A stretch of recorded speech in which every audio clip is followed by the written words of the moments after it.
Today is the first of two videos where I'm going to talk about a flashback and friendship. Stay tuned.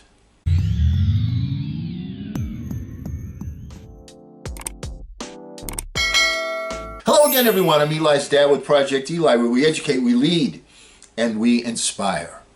And I received a phone call from a close friend last night whom I haven't spoken to in quite some time, and it gave me a flashback, and I want to share this with you.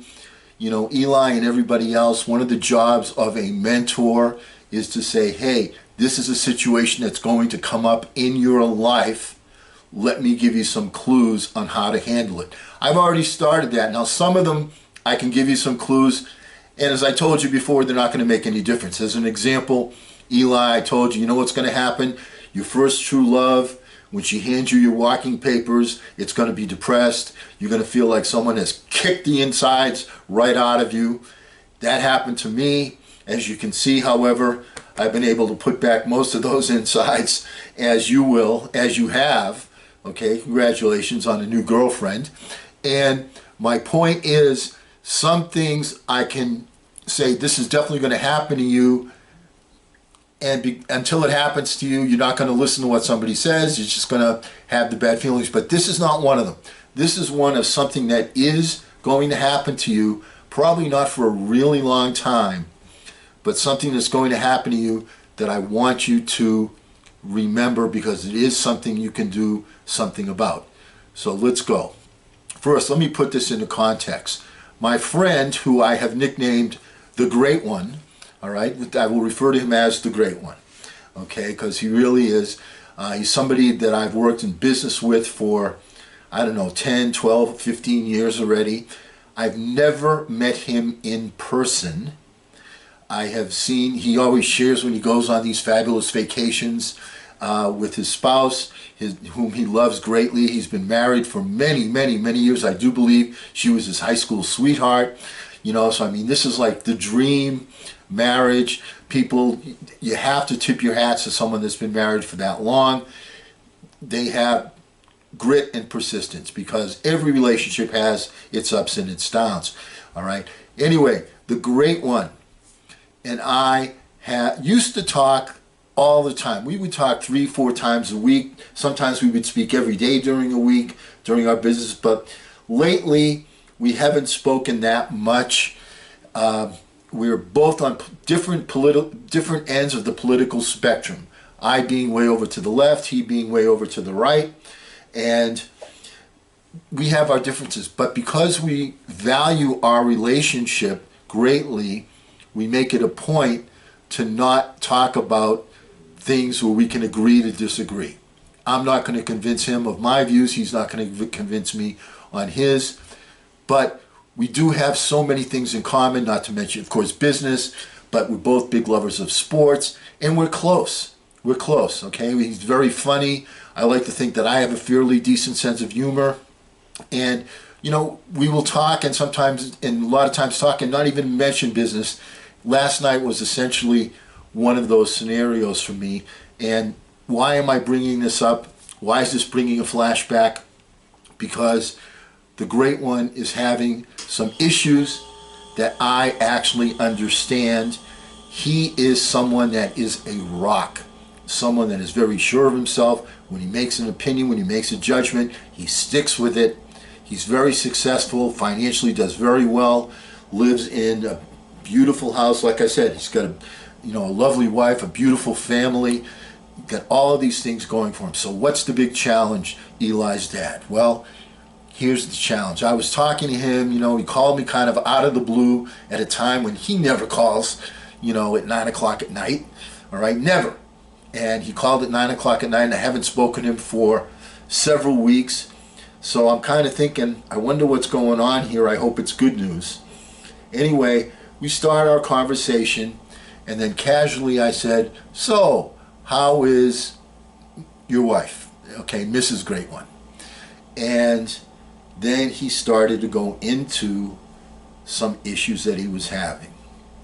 Mrs. Great One is having some medical challenges big time right now.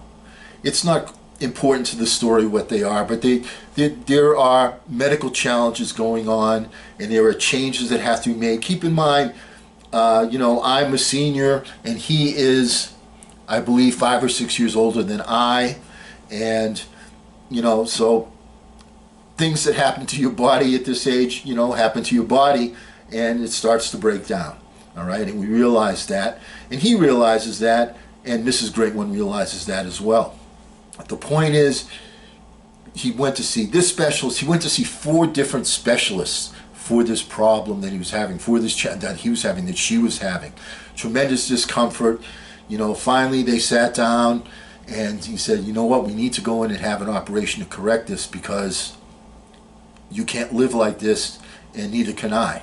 So we need to get this corrected. So they went in, they had the operation, and after the operation was over, things were better, but they weren't exactly the way they were from a medical perspective. They weren't the way they were, so adjustments had to be made. Just as someone, starts to wear glasses. I start to wear glasses, that doesn't change everything. I have to make some adjustment because I wear glasses. Or if somebody's wearing a hearing aid, or if someone's getting a toupee, well, we're not going to talk about that. But the point is, adjustments needed to be made. And it was a very difficult transitional period. This has gone on for a period since virtually the beginning of this year, 2021. And I now can understand why he and I were not communicating for that length of time. He had other things to focus on. I had called several times and left messages on the machine that were not answered, until finally I said, okay, apparently he doesn't really want to speak with me right now. I didn't know why, but because of our close friendship, I gave him the benefit of the doubt, and I said there must be a reason for this, because we were too close in terms of our friendship, our conversations, to just end it, boom, just like that. And I was correct. So here's the first lesson from this flashback, which I haven't even told you about yet, from this flashback, which is you have to give your close friends the benefit of the doubt. If they're not acting the way you expect them to act, the way that they've always acted, and they're virtuous people as the Great One is, then you have to say to yourself, there's got to be a reason. I'm going to leave them alone. I'm going to give them the benefit of the doubt. And that's what I did. And then last night, I found out the why and because, and we started talking.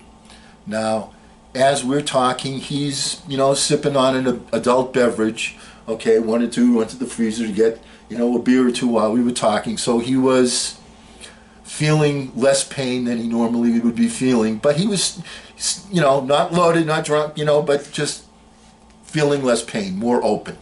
Our conversation, which actually was a benefit to what I'm trying to teach here. And the challenge that's going on is that there's interaction between the two of them, the Great One and his wife, and they love each other for years and years, dearly, dearly, dearly, and they're having a difficult time because the adjustment period is just causing difficult times.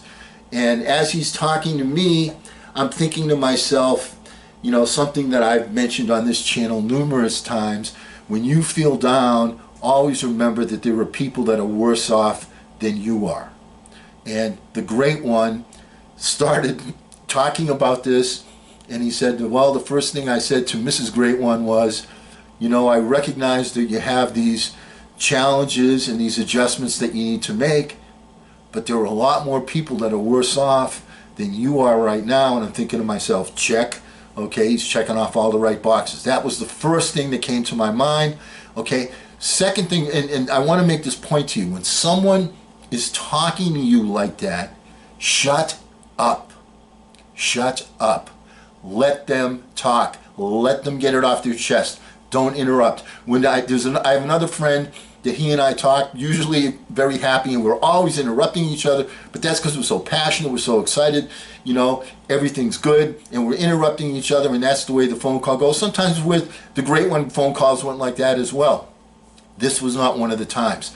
What you do when someone is doing that, when someone is getting stuff off their chest, Eli and everybody else. Let them talk. Just the function of talking things out makes them feel better.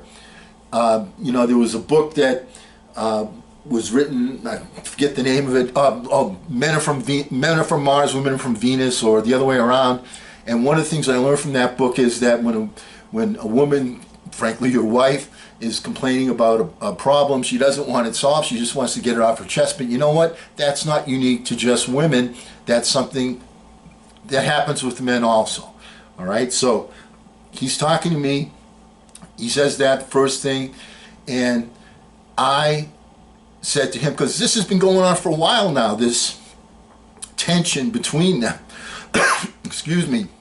You know, he's the caregiver, and he's taking care of her, and this has been going on for quite some time now, several months, and that can just suck the energy out of you. I know that. This is where the flashback comes in. My mom and dad, we went through a similar scenario when I was at the tail end of high school, junior, senior, okay, first couple of years of college. And my dad was the caregiver. And one of the things that happens in a situation like that is the person that is ill, the person that has the medical situation, lashes out at the person that they love the most. I saw that happen with my mom lashing out at my dad. She loved my dad. My dad was very loving, okay, but she would lash out at him. I see this happening with the Great One and his spouse, and I pointed that out to him. I said, you know, that's what happens. He said, and then we started talking about, you know, the thing about, you know, as badly as you're feeling right now, there were people in a worse situation than you are. And he said, I said that to her, and it kind of went in one ear and out the other. And I said, you know, I know how you feel. I felt the same way, but here's what I found. By the way, that's a good thing to use when you're in sales, when you're closing. Feel, felt, found. I know how you feel. I felt the same way myself, but here's what I found. And I went over with him, and I said, you know, a lot of times when people are very close together, when they're spouses, you know, when they're very, very close partners, when one partner says something to the other, it doesn't carry a lot of weight, especially if that person doesn't want to hear it, which was certainly the case here. And I told him, I said, let me make a suggestion to you. And my suggestion was, see if you can't find somebody else that she respects a great deal that will say essentially the same thing that you said. Now, I don't know why this works, but it works. When somebody else will say something, then they'll say, yeah, so-and-so said that, that makes sense. You said exactly the same thing, it didn't register, but when somebody else says it that they respect, all of a sudden it becomes a truth. Don't know why that is, but that is the case. I've seen it time after time after time after time, and I've seen it with people that are significant people in their fields. I was speaking to a minister who is the pastor who is the head of a huge church. I mean, just an absolutely huge national church. And I went in, I was getting some advice about a friend, and I said, you know, because he knew my friend, and I said, I've been telling him this, but he's not listening to me because I'm close to him. I said, if you said it, it would be more moving for him. He would take it more to heart. I said, it's kind of like when you're talking a husband and a wife, and then somebody else says something, and then all of a sudden it's gospel. And he looked at me, the pastor looked at me of this huge church, and he said, I know exactly what you're talking about. That happens to me all the time. Now keep in mind, this is a guy that people from all walks of life go to get advice, and his spouse is saying that. Okay, so it's not something that's a rare thing, and it happens a lot. So my advice to him was, my suggestion to him was, I don't want to call it advice, was see if you can't find somebody else. So understand that the reason that the Great One called me was, once again, he's a rock. He's a tough guy. He sets his mind on something, he does it. But everybody has their moment of doubt and pain. And what he needed was for someone, me, to say to him, first of all, your thinking is right on target. Right on target. Stay strong. And here's another thing that you need to know. You need to make sure that you're getting enough rest so that you're healthy, because there's a physical and mental anguish that you feel at the same time in times like this. And the fact that he was calling me, you know, he needed a little kind of a booster shot to say, you're doing it right. You're doing it right. Keep your faith. Keep your faith. You're doing it right. So, Eli and everybody else, there will come a time in your life when you will get a phone call or have a conversation with somebody like this. First thing to remember, if your friends are not acting the way they typically act, give them the benefit of the doubt. There's probably a reason, a why, and because. Second of all, when they're explaining their issue, their challenge, shut up and listen. Let them talk. It does two things. It gets it off their chest, and then you know how they're feeling. And it gives you a chance to think, which is what happened with me. Third, be very spare, don't be so quick to give advice, but if they're, make sure, when they're checking off the boxes, make sure you say, hey, you're doing the right stuff. But also, I made that suggestion based on my personal experience of talking to an outside person, and he said, you know what, that makes good sense, I'm going to try that. So be sparing with your advice, but make sure the advice you give is good advice. All right, does that make sense? And third, most importantly, make sure that the person that is the caregiver is able to maintain their health, because in situations like that, there's mental anguish, there's physical anguish. I saw it with my dad. I see it with the great one. I'm saying make sure that you stay healthy. Keep that as a top priority on your plate. Okay, shared a lot with you today about friendship on the positive. Next time, I'm going to give you a little bit of a negative on the friendship from a flashback. And always remember, hey, don't ration the passion, fashion the passion. I'm Eli's dad.